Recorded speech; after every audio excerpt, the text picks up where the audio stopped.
The Peas and the Sneeze, a Twinkle original.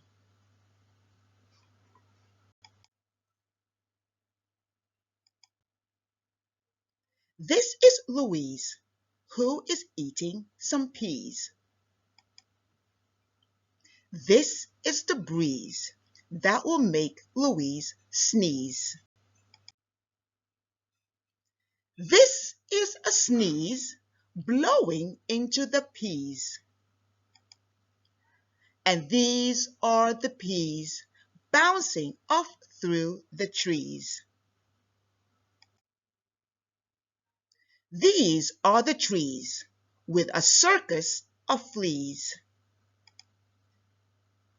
These are the fleas who are bending their knees. These are the knees that are knocking the peas.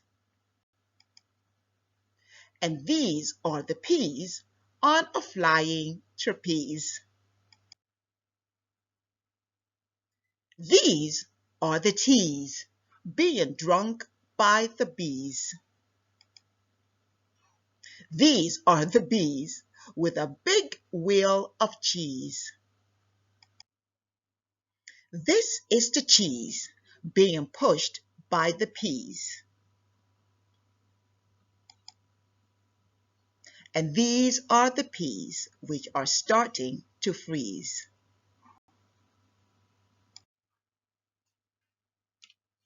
Please, please let me have a turn.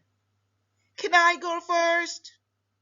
Can I please have some skis? These are the pleas as the class waits for skis. These are the skis being brought by Aziz. This is Aziz being struck by the peas. And these are the peas heading off with the skis. Stop! Shouts Aziz, running after the skis. Here come the bees, who are chasing their cheese. Some of the fleas are still mending their knees. And poor old Louise would just like some more peas. The end.